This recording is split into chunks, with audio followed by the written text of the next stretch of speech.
മിന്നുകെട്ട് ഭാഗം 3. രചന അവതരണം ദിവ്യരാജ്. പെട്ടെന്ന് അവനെ അവിടെ കണ്ട് ഒന്ന് ഞെട്ടിയിരുന്നു അമ്മാളും. ഒരു വിളറിയ ചിരിയോടെ അവന് വീണ്ടും നോക്കിയവൾ. ഇച്ചായൻ എപ്പോഴാ? പറഞ്ഞു നിർത്തി പകപ്പോടെ. ഞാൻ വന്നിട്ട് ഏതാണ്ട് 3 മണിക്കൂറോളമായി. ഞാൻ നോക്കുമ്പോൾ എൻ്റെ പൂച്ചക്കുഞ്ഞ് നല്ല ഉറക്കമാ. ആ ഉറക്കം കാണാൻ തന്നെ എന്നാ ഭംഗിയാ. പിന്നെ കണ്ണ് ചിമ്മാൻ കൂടി മറന്ന് നോക്കിക്കിടന്നുപോയി എൻ്റെ പെണ്ണിനെ. വശ്യമായി അവളെ നോക്കി അത് പറയുമ്പോൾ വല്ലായ്മ തോന്നി അവൾക്ക്. മുഖം കുനിച്ചിരുന്നു. ഇച്ചായ. അവനെ നോക്കാതെ തന്നെ പതിയെ വിളിച്ചു. എന്തോ? ചിരിയോടെ വിളി കേട്ടു അവൻ. അത് വല്യമ്മച്ചി ഇച്ചായനോട് ചെന്ന് കാണണമെന്ന് പറഞ്ഞു. പിന്നെ അച്ഛൻ വിളിച്ചിരുന്നു. ഇച്ചായനോട് വരുമ്പോൾ വിളിക്കാൻ പറഞ്ഞു.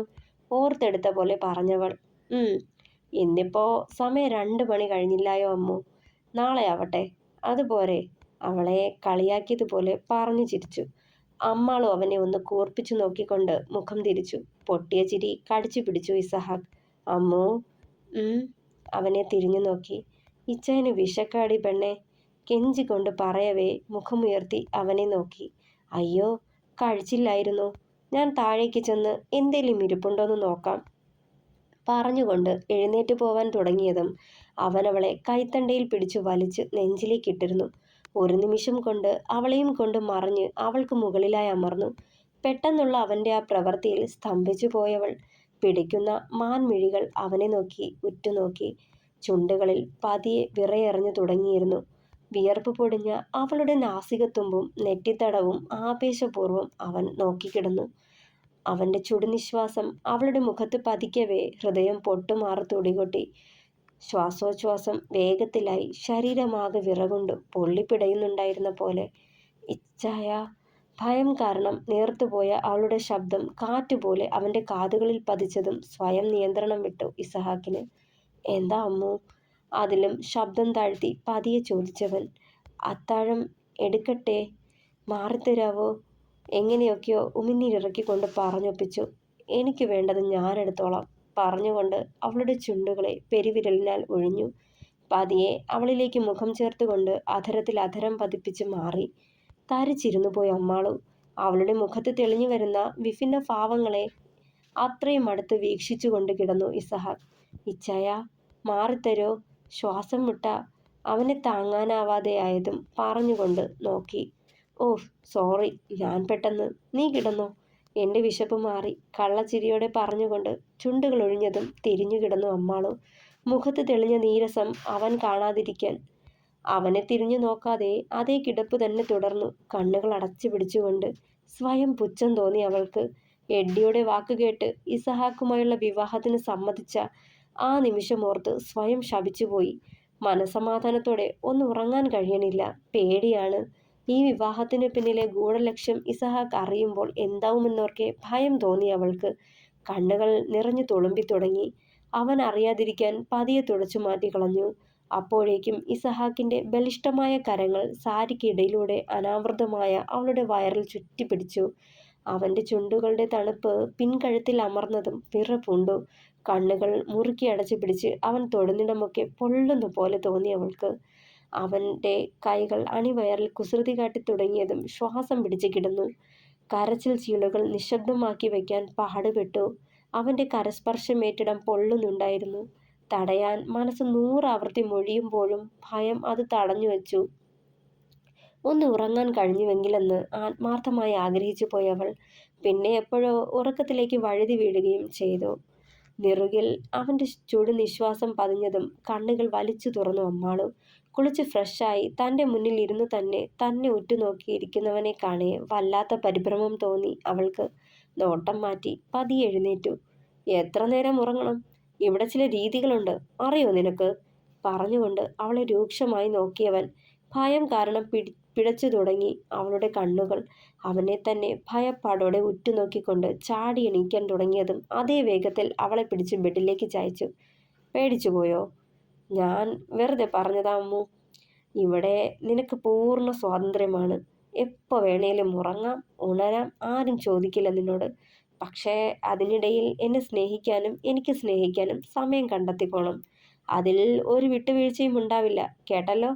പറഞ്ഞുകൊണ്ട് ടേബിളിന് മുകളിലേക്ക് കൈനീട്ടി ഒരു കപ്പ് കോഫി എടുത്ത് അവൾക്ക് നേരെ നീട്ടി. ചൂടാറുന്നതിന് മുമ്പ് കുടിക്ക്. അവളുടെ നെറുകിൽ പതിയെ തലോടിക്കൊണ്ട് പറഞ്ഞു. നിരസിക്കാൻ തോന്നി, എങ്കിലും പേടിച്ചത് ചെയ്തില്ല. കൈനീട്ടി വാങ്ങിക്കൊണ്ട് ബെഡിൽ നിന്നും എഴുന്നേറ്റ് മുന്നോട്ട് നടന്നു. ദേ ജോണിക്കുട്ട, മതി നിന്റെ സോപ്പ്. രാവിലെ തന്നെ കത്രീനാമ്മയുടെ പിണക്കം മാറ്റാനുള്ള തത്രപ്പാടിലായിരുന്നു ഇസഹാക്ക്. എന്തൊക്കെ പറഞ്ഞിട്ടും കത്രീനാമ്മ പിടികൊടുക്കുന്ന മട്ടില്ല. അതുകൊണ്ട് 18ാമത്തെ അടവെന്ന പോലെ എണ്ണയും കുഴമ്പും കൊണ്ട് അവരുടെ കാല് തിരുമുകയായിരുന്നവൻ. ഹാ, എൻ്റെ കത്രിക്കുട്ടിയെ വിട്ടേരെ, വേറെ വഴിയില്ലഞ്ഞിട്ട് ചെയ്തു പോയതല്ലയോ. ഇതിനു പകരം ഞാൻ അവളെ വീണ്ടും ഒരിക്കൽ കൂടി കെട്ടണോ? ഹേ, കുസൃതിയോടെ തിരക്കി. ഒന്ന് പോടാ ചെക്ക. അവൻ്റെ കവളിൽ പയ്യെ തല്ലിക്കൊണ്ട് ചിരിച്ചു അവർ. എൻ്റെ കത്രിക്കുട്ടിയെ കുറേ നാളായിട്ട് പെണ്ണ് കെട്ടാൻ പറഞ്ഞ് പിന്നാലെ നടന്നിട്ട് ഇപ്പൊ കെട്ടിയതിനാണോ പ്രശ്നം? കുസൃതിയോടെ അവരുടെ കവളിൽ പിച്ചി. ഇങ്ങനെ ആരും അറിയാതെ അവളെ വിളിച്ചുകൊണ്ട് വരാനാണോടാ ഞാൻ നിന്നോട് പറഞ്ഞത്? അതെങ്ങനാ? നിന്റെ വല്യപ്പച്ചൻ്റെ അതേ സ്വഭാവമല്ലേ നിനക്കും? എന്തെങ്കിലും തീരുമാനിച്ചുറപ്പിക്കും, ആരോടും ചോദിക്കാൻ കൂടി നിൽക്കില്ല. കാര്യം നടന്നു കഴിയുമ്പോഴേക്കും മറ്റുള്ളവരറിയുന്നത് തന്നെ. ചിരിയോടെ പറഞ്ഞു അവർ. ആ, വിട്ടുകളാ വല്യമ്മച്ചി, വേറെ നിവൃത്തിയില്ലാതെ ആയിപ്പോയി, അതല്ലേ? ചെറുചിരിയോടെ തന്നെ പറഞ്ഞു. എന്നാലും എൻ്റെ ചെക്ക, നീ ഇത് എവിടെ പോയി കണ്ടുപിടിച്ചതാടാ അവളെ? അവരത് ചോദിക്കുമ്പോൾ നേർത്തൊരു പുഞ്ചിരി അവൻ്റെ ചുണ്ടുകളിൽ വിടർന്നു. കഴിഞ്ഞ വർഷം ചാച്ചൻ്റെ ആണ്ട് കുർബാന കഴിഞ്ഞ് മടങ്ങി വരുമ്പോഴാ ചാച്ചൻ്റെ കുഴിമാടത്തിന് മുന്നിൽ വെച്ച് ചന്തുമാമയെ 10 വർഷങ്ങൾക്കിപ്പുറം ഞാൻ വീണ്ടും കാണുന്നത്. വാർദ്ധക്യം കൈയടക്കിയിട്ടും ഒറ്റ നോട്ടത്തിൽ തന്നെ ആളെ എനിക്ക് പിടികിട്ടി. കാരണം കഴിഞ്ഞ 10 വർഷങ്ങളായി ഞാൻ തേടി നടന്ന മുഖമല്ലേ. പിന്നെ ചെന്ന് സംസാരിച്ചു. ആദ്യം എനിക്ക് അറിയേണ്ടിയിരുന്നത് എൻ്റെ അമ്മാളുവിനെ കുറിച്ചായിരുന്നു. ചന്തുമാമൻ എന്നെ വീട്ടിലേക്ക് ക്ഷണിച്ചു. അവിടെ വെച്ച് വർഷങ്ങൾക്ക് ശേഷം ഞാൻ എൻ്റെ പെണ്ണിനെ വീണ്ടും കണ്ടു. പറഞ്ഞറിയിക്കാനാവാത്ത സന്തോഷം ആയിരുന്നപ്പോൾ. എൻ്റെ അത്രയും നേരത്തെ കാത്തിരിപ്പ് അവിടെ അവസാനിച്ചു. എസ്തേറിനെ വിവാഹം കഴിക്കാൻ വല്യമ്മച്ചി ഒഴികെ ഈ വീട്ടിലെ എല്ലാവരും നിർബന്ധിച്ചിട്ട് കൂടി എനിക്കതിന് കഴിയാത്തത് അമ്മാള് എൻ്റെ മനസ്സിലുള്ളത് കൊണ്ടായിരുന്നു. എന്നെങ്കിലും ഒരിക്കൽ ഞാൻ എൻ്റെ പെണ്ണിനെ കണ്ടെത്തുമെന്ന് ഉറപ്പുണ്ടായിരുന്നു. അതുമല്ല, എൻ്റെ അമ്മുവിൻ്റെ സ്ഥാനത്ത് മറ്റൊരുവളെ ഒരിക്കലും അംഗീകരിക്കാൻ പറ്റുമായിരുന്നില്ല എനിക്ക്, പുഞ്ചിരിയോടെ പറഞ്ഞു അവൻ. എന്നാലും നിനക്കവളെ മനസ്സിലായോ? അതും ഇത്രയും വർഷങ്ങൾക്ക് ശേഷം? അവനെ തന്നെ ഉറ്റുനോക്കി ചോദിച്ചു. ഞാനവിടെ ചെല്ലുമ്പോൾ അന്നത്തെ ആ കുറുമ്പി 12 വയസ്സുകാരിൽ നിന്നും ഒരുപാട് മാറിയിരുന്നവൾ. എന്നോട് സംസാരിക്കാൻ കൂടി മടിയായിരുന്നു. പുഞ്ചിരിയോടെ പറഞ്ഞുകൊണ്ട് അവരുടെ മടിയിൽ തലചായ്ച്ചു ഇസഹാക്ക്. അവൾ നിന്നെ ഓർക്കുന്നുണ്ടോടാ മോനെ? പറയാൻ പാടില്ലായിരുന്നോ അവളുടെ ജോച്ചായനാണ് നീയെന്ന്? അവൻ്റെ തലമുടി ഇഴകളിലൂടെ വിരലോടിക്കവേ ചോദിച്ചു അവർ. അന്നത്തെ ആക്സിഡന്റിൽ 12 വയസ്സ് വരെയുള്ള അവളുടെ ഓർമ്മകൾ പൂർണ്ണമായും അവൾക്ക് നഷ്ടപ്പെട്ടു പോയേക്കുവാ വല്യമ്മച്ചി. ശരിക്കും പറഞ്ഞാൽ ഞാൻ അവളുടെ ഓർമ്മകളിൽ ഇല്ല. അത് മാത്രമല്ല, അവൾ ആരാണെന്ന സത്യം കൂടി അവൾക്കറിയില്ല. അവൾ ഇപ്പോഴും വിശ്വസിക്കുന്നത് അവൾ ചന്തുമാമയുടെ മോളാണെന്നാ. നോവുള്ളൊരു പുഞ്ചിരി വിരിഞ്ഞു അവൻ്റെ ചുടികളിൽ. ഒരുപക്ഷെ എന്നെ അവൾ ഓർത്തിരുന്നെങ്കിൽ എന്ന് ഒരിക്കലും എന്നിൽ നിന്നും അവൾ അകന്നിരിക്കില്ലായിരുന്നു. പറയവേ ചെറുനീട്ടിലുണ്ടായി ഇടനെഞ്ചിൽ. അതൊന്നും സാരമില്ലടാ, പഴയതിലും ഇരട്ടിയായി അവൾ നിന്നെ സ്നേഹം കൊണ്ട് പൊതിഞ്ഞോളും. അവൾക്ക് കുറച്ച് സമയം കൊടുത്താൽ മതി, ചിരിയോടെ അവർ പറഞ്ഞു. മറുപടിയായി ഒന്ന് പുഞ്ചിരിച്ചുകൊണ്ട് കൈ കഴുകാനായി വാഷ്റൂമിലേക്ക് ചെന്നു. സോപ്പ് ഉപയോഗിച്ച് കയ്യിൽ പറ്റിയ എണ്ണയും കുഴമ്പും നന്നായി കഴുകിക്കളഞ്ഞ് പുറത്തേക്ക് വന്നതും കണ്ടു വല്യമ്മച്ചിയെ ഭക്ഷണം കഴിക്കാനായി വിളിച്ചു കൊണ്ടുപോകാൻ വന്നവളെ. അവൻ്റെ കണ്ണുകൾ അവളുടെ നനുത്ത അധരങ്ങളിലും കണ്ണുകളിലും ഭംഗിയുള്ള മുഖത്തുമായി തങ്ങി നിന്നു. ഇസഹാക്കിന്റെ നോട്ടം കണ്ടില്ലെന്ന് വെച്ച് കത്രീനാമ്മയുടെ വീൽചെയർ മുരട്ടി മുന്നോട്ട് നടന്നു അവൾ. അവളുടെ അകൽച്ച അവനെ നോവിക്കാൻ തുടങ്ങിയിരുന്നു. എല്ലാവരും ഒരുമിച്ചിരുന്ന് ഭക്ഷണം കഴിക്കുമ്പോഴും ഇസഹാക്കിന്റെ കണ്ണുകൾ അവളെ തേടി പോകുന്നുണ്ടായിരുന്നു. പക്ഷേ അവനിലേക്ക് ഒരു നോട്ടം പോലും അയക്കാതെ ഭക്ഷണം വിളമ്പുന്നവളെ തെല്ലൊരു ഈർഷ്യയോടെ നോക്കി ഇസഹാക്ക്. അവൻ അരികിലായി വന്നതും വലിച്ച് അടുത്തായുള്ള ചെയറിലിരുത്തി. പെട്ടെന്നുള്ള അവൻ്റെ പ്രവൃത്തിയിൽ അവളൊന്ന് ഞെട്ടിക്കൊണ്ട് ചാടി പിടിച്ചെഴുന്നേറ്റു. അമ്മാളു, താനും കൂടി കഴിക്ക്, വന്നേ ഇരിക്ക്. അവൻ നിർബന്ധിച്ചതും ഇല്ലെന്ന് തലയാട്ടി പിന്നിലേക്ക് മാറി. ആ, എന്നതാ മോളെ ഇത്? കെട്ടിയോൻ എന്ത് പറഞ്ഞാലും അനുസരിക്കേണ്ടതല്ലയോ? മോൾ അങ്ങോട്ട് ഇരുന്നേ. മോൾക്കൊപ്പം ഇരുന്ന് ഭക്ഷണം കഴിക്കാനാവും അവനിഷ്ടം. ഭർത്താവിൻ്റെ ഇഷ്ടങ്ങൾക്കനുസരിച്ച് പെരുമാറേണ്ടത് ഭാര്യമാരാ. കത്രീനാമ്മ പറഞ്ഞത് ഏറ്റതുപോലെ മടിച്ചാണെങ്കിലും അവനോടൊപ്പം അവളും ഇരുന്നു. ഇസഹാക്ക് തന്നെ ഒരു പ്ലേറ്റിൽ അവൾക്ക് ഭക്ഷണം വിളമ്പിക്കൊടുത്തു. മുഖം കുനിച്ചിരുന്ന് കഴിക്കുന്നവളിലേക്ക് ഇടയ്ക്കിടെ പാളി വീണു അവൻ്റെ നോട്ടം. ഇതെല്ലാം കണ്ട് അടുത്ത് തന്നെ ഇരിപ്പുണ്ടായിരുന്നു എഡ്ഡി. ഇസഹാക്ക് അവളെ നോക്കുന്നതും തൊട്ടതും അവനെ ഭ്രാന്ത് പിടിപ്പിച്ചിരുന്നു. കഴുപ്പ് പാതിക്ക് നിർത്തി എഴുന്നേറ്റ് പോയിരുന്നവൻ വല്ലാത്തൊരു നഷ്ടബോധം വേട്ടയാടുന്നത് അവൻ അറിഞ്ഞു. ഇസഹാക്ക് ഭക്ഷണം കഴിച്ച് മുകളിലേക്ക് ചെന്ന് ഏറെ കഴിഞ്ഞാണ് അമ്മ മുകളിലേക്ക് കയറിപ്പോയത്. വാതിൽ തുറന്ന് അകത്തേക്ക് കയറിയതും അവനെ കണ്ട് അവൾ തെല്ലൊരു പരിഭ്രമത്തോടെ തിരികെ റൂമിൽ നിന്ന് പുറത്തേക്കിറങ്ങിപ്പോവാൻ തുടങ്ങി.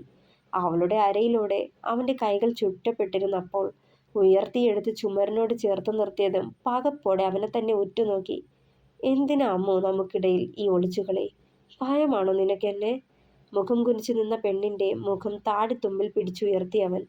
പിടപ്പോടെ അവനെ നോക്കാൻ പാടുപെടുന്ന ആ ഭംഗിയുള്ള കണ്ണുകളിൽ ഒരു നിമിഷം അവൻ ആഴ്ന്നതും അറിയാതെ തന്നെ മുഖം അവളിലേക്ക് അടുപ്പിച്ചു.